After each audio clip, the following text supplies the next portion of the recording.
Bonjour Claire, Guillaume et David, merci d'être là. Bonjour. Bonjour. Donc aujourd'hui, je voulais échanger avec vous trois. Et alors c'est dommage, on n'a pas Elena parce que ça aurait été aussi intéressant d'avoir l'illustratrice sur cet échange pour parler de la tour de garde. Donc ça y est, c'est fini. Donc quel regard aujourd'hui? Alors Claire, pour commencer. Ça a été difficile de quitter cet univers. Le fait est qu'il y a eu un certain décalage entre la fin de l'écriture et la publication, en particulier dans mon cas, puisque les romans, chaque tome était toujours écrit en parallèle, mais ils étaient publiés en alterné. Donc du coup, celui de Guillaume est paru en avril 2023, le mien en octobre 2023, mais ils étaient finis à l'été 2022. Donc en fait, finalement, très longtemps pour moi, il était fini pour moi, mais pas encore pour les lecteurs. Et du coup, je suis restée dans cette espèce d'entre-deux qui a duré un certain temps, qui m'a permis de faire un peu le deuil de cet univers. Et effectivement, c'était pas mal d'avoir un petit temps pour ça. Et de ton côté, Guillaume, cette fin de cycle? Bah pareil, c'est un fin de cycle un peu en deux temps. Alors oui, c'était un vrai. Je me rendais pas compte à quel point ça serait compliqué effectivement de mettre un point final à l'histoire en me disant là maintenant je peux plus rien changer. C'est plus entre mes mains. Et puis ça s'est fait en deux temps en fait aussi, parce qu'il y avait la fin de Capitale du Sud en avril, la tournée qui était où ça donne l'impression d'être une tournée d'adieu, et puis tout d'un coup on revient en octobre parce que il y a aussi la tournée de la fin de Capitale du Nord. Donc c'était un peu bizarre, et c'est vrai que ça s'est fait un peu par palier finalement. Je sais pas s'il y a des étapes du deuil pour la fin les univers romanesques. Alors, si on revient à la genèse, c'est deux cycles. Donc, Capitale du Sud par toi, Guillaume, donc il y aura eu Sang de la Cité, Trois Lucioles et Comptes Suspendus, toujours au mois d'avril entre 2021 et 2023. Claire, la Capitale du Nord, avec Citadin de demain, Mort-Roget et Armée Fantoche. Et du coup, j'ai envie de te dire, David, quand on se lance dans cette aventure en tant qu'éditeur, on se dit quoi? J'étais quand même en très grande confiance parce que j'avais déjà travaillé avec Claire comme éditrice et comme autrice sur un long voyage. J'étais en confiance parce que quand ils m'ont soumis les textes couvraient à peu près les volumes 1 et volume 2 de chaque trilogie. Donc ça me permettait moi de savoir dans quoi on partait. Et puis il y avait tellement de bonne volonté, d'enthousiasme autour de tout ce projet que finalement ça s'est très bien passé. Alors ça s'est très bien passé en termes éditorial, et puis après en termes commercial, c'est vrai que ça a été une très très bonne surprise que les libraires, les lectrices, les lecteurs, les bibliothécaires s'emparent des titres et nous aident pour les mener le plus loin possible. Et c'est là où moi je suis dans une situation très différente de vous deux, c'est que moi j'ai pas de vrai deuil à faire, parce que pour moi j'ai la satisfaction en tant que lecteur-lectrice d'être arrivé d'être arrivé à la fin d'un roman satisfaisant, d'une grande geste satisfaisante, comme on en a très peu dans sa vie. On finit le roman et il y a quelque chose de très profond qui s'est passé en nous. Mais l'autre élément, c'est que la vie du livre continue en permanence après. C'est-à-dire que c'est des romans où c'est comme la fin du Seigneur des Anneaux, c'est 53 si je me souviens bien, mais en fait tous les 5 ans il y a un travail éditorial du Seigneur des Anneaux pour continuer à faire découvrir ce texte à des nouveaux lecteurs, à faire saillir des aspects différents de l'œuvre. En fait, une œuvre, une fois qu'elle est publiée, elle est vraiment la co-création presque en termes d'excellence esthétique entre les lecteurs et les auteurs. Et les grandes œuvres, c'est des œuvres qui vont renaître très régulièrement parce que dans le texte initial, il y a suffisamment de ressources émotionnelles, existentielles pour que le texte renaisse comme ça. Donc moi, j'ai la chance que je mourrai avant l'œuvre, quoi. Alors pour un écrivain, c'est problématique. Pour un écrivain, c'est problématique. Pour un éditeur, c'est plutôt agréable de se dire que ce qu'il a pu éditer lui survivra et continuera à être édité longtemps après lui. On n'est pas pressé, hein. Non, mais ça va, tout va bien. Non, mais j'ai bien prévu de publier vos autres romans. Voilà. Et si on vient un peu à la genèse, est-ce que vous pouvez nous rappeler un peu d'où vous êtes venu cette idée de deux cycles? Parce que je pense qu'il faut bien qu'on insiste sur le fait qu'il y a deux cycles qui se retrouvent à travers des croisements. Alors c'est une histoire qu'on a déjà pas mal racontée, mais c'est né de voyage en fait. La Capitale du Sud est née d'un voyage en Toscane et en particulier à Sienne, alors que la capitale du Nord est née d'un voyage donc à Amsterdam et la découverte du siècle d'or flamand qu'on a pu faire là-bas. Et enfin, je résume un peu pour les Oui, publics, mais, c'est pour aller très très vite, mais en fait surtout on n'avait pas forcément l'idée à ce moment-là d'en faire des romans, surtout 2 trilogies chacun. C'était plus un univers pour éventuellement faire un jeu de rôle, c'est juste du matériel entre guillemets créatif. On a fait cette espèce de world building où on s'est dit on va imaginer une Sienne encore plus grande avec des intrigues de cour à la Médicis, on va imaginer une Amsterdam où tout est séparé en quartiers, où la ville est très très très cloisonnée finalement socialement, et en se disant on en fera peut-être quelque chose un jour. Et puis c'est vraiment un été de désœuvrement où avec Claire on s'est dit viens, on l'écrit et puis on en fait des romans et on voit où ça nous mène, et ça nous a mené là. Alors, est-ce qu'on peut aborder ce sujet-là? C'est-à-dire, vous écrivez en tant que 2 écrivains et écrivaines, mais aussi vous êtes un couple. Du coup, est-ce que ça ajoute une simplicité, une complexité, ou en fait c'est 2 choses totalement différentes, ou on n'aborde pas la question? Si, ou un peu des deux en fait. Il y a une certaine simplicité parce que du coup, c'est des discussions qu'on peut avoir n'importe quand, voilà. Que ce soit en faisant la cuisine ou au quotidien sur au fait je repensais tu sais le truc qu'on voulait régler par rapport à tel détail de l'histoire. Donc il y a une simplicité grâce à ça, aussi du fait que on pouvait un peu se botter mutuellement les fesses pour se mettre au travail, ce qui est toujours très très bien quand on est écrivain. La complexité, ce serait qu'effectivement, c'était un peu partout tout le temps, quoi. Donc, c'est vrai qu'on a vécu Tour de Garde pendant 5 ans. Ce qui a rendu ça justement, ce dont on parlait tout à l'heure, sur le fait de les adieux à la Tour de Garde ont été compliqués. Il y a eu ça aussi. Enfin, je dis pas que tout d'un coup, on n'avait plus rien à se dire.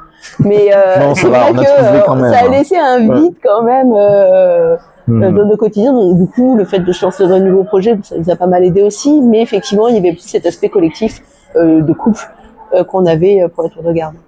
Et du coup, en tant qu'éditeur, évidemment, tu dois pousser au cul aussi les auteurs-autrices généralement pour avancer. Donc là, vous aviez avril, octobre et vous aviez des échéances. Alors, ça s'est passé comment? Non, alors là, pour le coup, c'est un projet qui n'a jamais eu un seul retard. Et je tiens à dire que moi, je suis très souvent en retard. Et la raison pour laquelle il n'y a eu aucun retard, c'est que j'étais avec 2 auteurs excessivement professionnel, précis, ponctuel. Donc ça s'est excessivement bien passé. On avait de l'avance aussi. Ça aide à être ponctuel, voilà. Quand le premier tome est paru, on avait déjà 4 tomes écrits. Mais c'est vrai que je me souviens qu'on avait eu cette discussion, c'est qu'on s'était rendu compte, en discutant avec des libraires et des lecteurs, que c'est dur pour les gens de se lancer parfois dans la lecture d'une série, parce qu'ils se disent je sais pas où ça va mener, j'ai pas envie de me lancer dans une série si finalement c'est arrêté en cours, ou s'il faut attendre 4 ans entre 2 volumes, et voilà.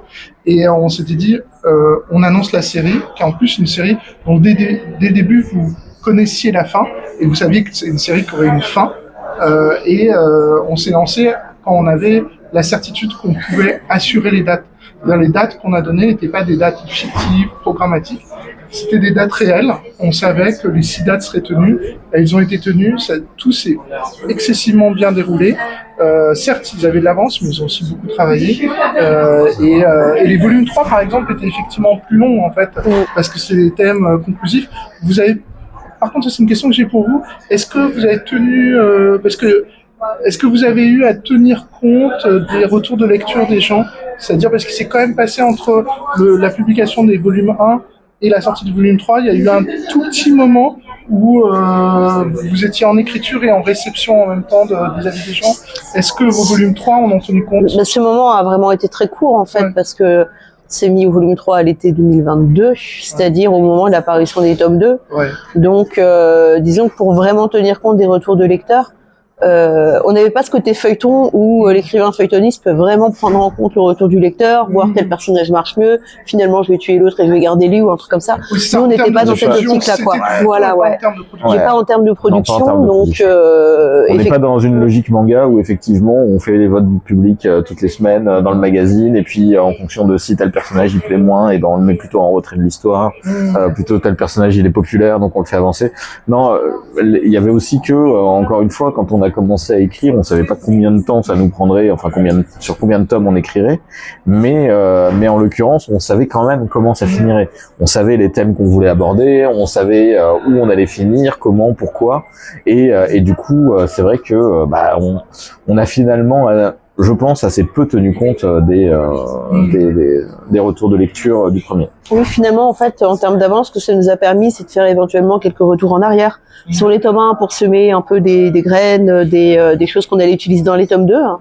Mais effectivement, la parution était trop fraîche pour qu'on utilise vraiment les retours de lecture. Il y a probablement des choses qu'on aurait changé peut-être, mais c'est important aussi de faire confiance au processus, en fait, d'une certaine manière, hein, et de tenir sur nos dates. Et ça, c'était important parce que je pense que ça a créé une sorte de pacte de confiance avec les lecteurs et lectrices. Et ça fait que l'engagement a été très très fort. Mais c'est vrai qu'on a vu en termes strictement d'accueil, comment quand les volumes 3 sont sortis, en fait, et que les gens ont vu qu'on avait fini la publication, un emballement sur les volumes 1 et 2 dans chaque série, parce que les gens se sont dit « Ah, la promesse a été tenue, j'y vais ». Et moi, je comprends très bien ça, parce que Guillaume, tu parlais des mangas, et c'est vrai que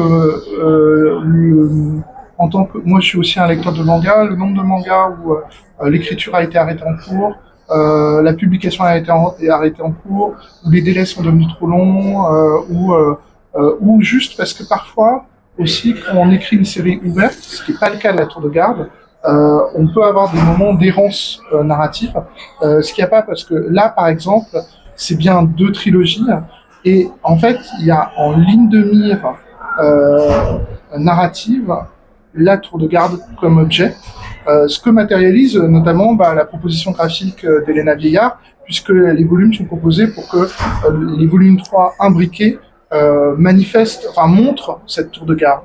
Et donc tout était vraiment tendu vers là, et tout s'est excessivement bien passé, parce que en plus je pense que le côté ambitieux du projet, du travail de Claire et Guillaume, ça a été reconnu et encouragé par beaucoup de gens, des libraires, des bibliothécaires, des blogueurs, des lecteurs-lectrices, qui se sont dit que c'était bien qu'il y ait ce type de projet et que c'était l'occasion aussi de faire monter des auteurs francophones, parce que même si on adore tous des auteurs anglophones en imaginaire, l'imaginaire a ce petit défaut double d'être un rayon qui est presque exclusivement anglophone, en termes de vente du moins et en termes de visibilité médiatique.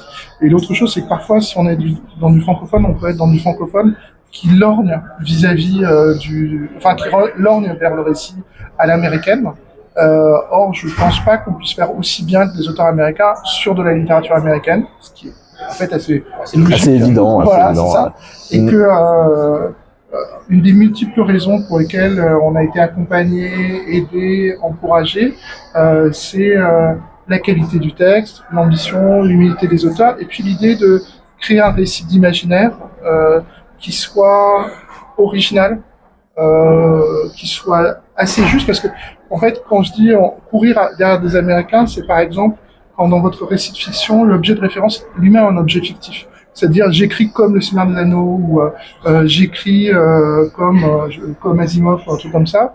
Alors que là, l'objet de référence est un objet de référence réel, c'est les villes, en fait, qui sont pour moi les objets de référence de vos textes. Après, c'est pas que des récits de villes, il y a des personnages, des aventures, des idées, des positions politiques, et voilà. Mais ça donne une sorte de vérité, de justesse au texte, qui, je pense, a été récompensé, en fait. Et puisqu'on parle de récompense, hein, Guillaume, Claire, les romans ont été bien reçus, que ce soit par les lecteurs ou les professionnels. Alors une petite mention parce que voilà, effectivement, et que vous avez tous les deux été récipiendaires c'est Christine Rabin de la 25e heure du livre. Quand on reçoit les prix, on le vit comment ? Ça fait très plaisir. Bah oui, d'autant plus que moi, ce prix de la 25e heure du livre, c'était mon premier prix littéraire, donc il restera toujours quand même vraiment quelque part enfoui tout au fond de mon cœur. Ouais, on s'y attendait pas déjà en plus, parce que Oui, avoir une telle réception, déjà. avoir une telle réception, et oui, c'est vrai, un succès effectivement commercial, David en parlait, mais aussi un succès critique avec ses multiples prix. Honnêtement, on s'y attendait pas. Nous, on avait commencé à écrire ça un peu dans notre coin, en se disant ça nous fait plaisir, on fait ça pour nous, voilà, on vise pas forcément de publication. On s'est posé la question quand effectivement Claire a été publiée pour un long voyage, est-ce qu'on le propose à un éditeur? C'est quand même est-ce que c'est pas trop une blague entre nous finalement? Et bah finalement oui, les prix et le succès ont fait que ouais, c'était vraiment une surprise extraordinaire. Pas mieux, c'est ça? Voilà, comme On parlait de succès commercial. Est-ce que tu es en mesure, est-ce que tu peux communiquer un peu en termes de vente? Oui, alors après, ce que je dis sera assez vite périmé parce que quelque chose qui est très appréciable chez les lectrices et lecteurs d'imaginaire, c'est qu'ils soutiennent beaucoup le grand format. Nous, enfin, les Forges, nous sommes des éditeurs de grand format, par distinction avec les éditeurs de poche. Et en fait, souvent en littérature générale, quand on sort un roman en poche, il va tuer les ventes du grand format. Le grand format va disparaître petit à petit.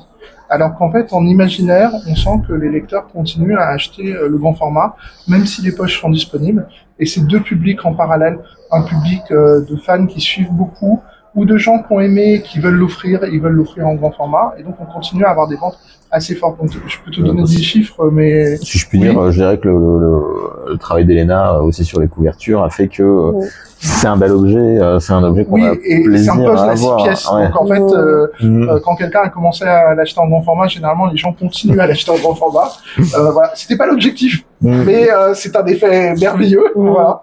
Non, on est en cumul petit à petit, on va arriver au-delà des 100 000 exemplaires. Ce qui en fait une des meilleures ventes d'imaginaire francophone depuis longtemps. Je dirais qu'en termes, alors c'est pas une question de chiffres, mais moi une de mes grandes fiertés, c'est que c'est édité en Italie et que ça faisait très longtemps qu'il n'y avait pas eu de texte d'imaginaire francophone qui avait été édité à l'étranger, tout simplement. Parce que la façon dont fonctionne le marché de l'imaginaire, c'est que dans presque tous les pays du monde, c'est un marché où il y a la littérature américaine et les champions locaux, mais pas de littérature allemande, pas de littérature française, italienne, ou quoi que ce soit. Donc ça, c'est aussi un autre motif de fierté. Mais on est en fait, ça revient à la question que tu posais au début, c'est que de mon côté, moi, je suis pas dans une phase de deuil, je suis plutôt dans une phase, c'est le début de la conquête. C'est-à-dire qu'on a deux des auteurs qui sont à la fois sympathiques, humbles, créatifs. On a quelque chose qui se vend excessivement bien, qui est très sincère, qui se vend bien pour des bonnes raisons.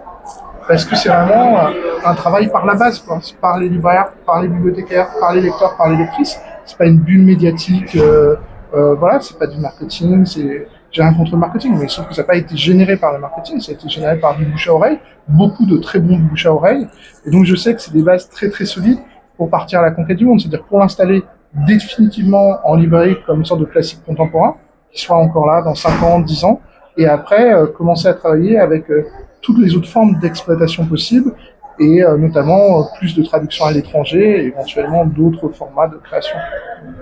Et vous, en tant qu'auteur et autrice du cycle, vous dites pas, il y a peut-être encore des choses à raconter sur la tour de garde, avant, après, à côté? Je pense pas qu'on reviendra directement dans l'univers de la tour de garde, peut-être non, dans la tour de garde, en tout cas avec ces personnages-là, je pense qu'on a vraiment raconté tout ce qu'on avait raconté. Peut-être quelque chose dans l'univers, un peu étendu, je ne sais pas quoi. Peut-être un jour, mais il faudrait vraiment qu'on ait une super bonne idée, quoi. Enfin, faudrait vraiment que ça s'y prête et que ça nous éclate tous les deux, quoi. Enfin, l'idée, c'est pas de tirer à la ligne non plus. On a aussi d'autres projets à faire grandir, quoi. Mais c'est vrai qu'effectivement, ce double cycle de la tour de garde, comme on disait, quand on a commencé à écrire la première ligne, on savait où on finirait. Donc, on est très content d'être arrivé jusqu'au bout et de cette fin, finalement. C'est aujourd'hui, on a l'impression d'être arrivé au bout de quelque chose. On va pas, comme dit Claire, on va pas tirer à la ligne pour capitaliser sur un succès. Là où on a dit ce qu'on avait à dire sur la tour de garde, on y reviendra si on trouve de nouvelles choses à y dire. D'accord. Par contre, aujourd'hui, Mais vous êtes aujourd'hui- aussi aux Utopiales et vous avez d'autres choses à nous présenter. Claire, déjà, Moi, j'ai un roman ado en science-fiction qui est sorti début octobre à l'école des loisirs, qui s'appelle Entrée dans le monde. Donc, changement de public et changement de genre, du coup, à la fois. Et c'était chouette, j'étais contente d'avoir fait ça. Et Guillaume?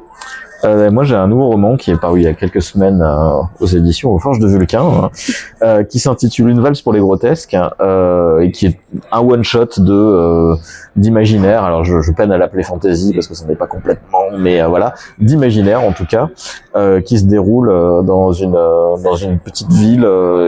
À la fois imaginaire, mais quand même vaguement placée quelque part en Europe, entre l'Italie, l'Autriche, la Suisse, la Slovénie, enfin par là, début 19e siècle. d'accord. Et du côté des Forges, c'est quoi le programme sur cette fin d'année? Alors, le plus important, c'était une valse pour la grotesque. Voilà. Non, j'ai une très grande fierté personnelle, c'est qu'on a deux novellas de Charles Yu qui sortent en un seul volume d'ici quelques semaines. Et Charles Yu, c'est un auteur très important parce que c'est un auteur dont on avait publié le premier roman, le deuxième roman, déjà 2 recueils de nouvelles. Et il y a une actualité qui nous aidera peut-être ou qui nous aidera pas, on verra. C'est qu'en fait sur Disney+ sort à la mi-novembre un Intérieur Chinatown, qui est l'adaptation par lui-même de son grand roman qui avait gagné le National Book Award. Et Charles Yu, c'est un peu un modèle de ce que je cherchais comme auteur. C'est un auteur qui est à la fois drôle, intelligent, créatif, qui a une réflexion formelle, mais qui a aussi des choses à dire politiques très très importantes. Et puis moi, ça me touche pour une autre raison, c'est que on enregistre ça quelques jours avant une élection majeure aux États-Unis, et c'est quelque chose sur lequel Charles Yu a beaucoup écrit parce que c'est aussi un essayiste. Et donc voilà, quand les gens verront cette vidéo, ils seront de l'autre côté de la barrière et ils seront qui a été élu président des États-Unis. On Voilà. parle aux gens du futur, en fait. Oui, on parle aux gens du futur. Gens du futur. Votez bien, gens du futur. Si vous êtes aux États-Unis. Enfin, en D'accord. France aussi. Ah, votez bien en Oui, France oui, aussi. ouais. Donc, merci beaucoup. Alors, merci pour la tour de garde. Merci pour le travail aussi d'Elena. Ouais. On la remercie à distance pour ces superbes couvertures. Et merci de vous être rendu disponible pour cet échange. Avec plaisir, ouais. Merci à beaucoup, toi. hein. Merci.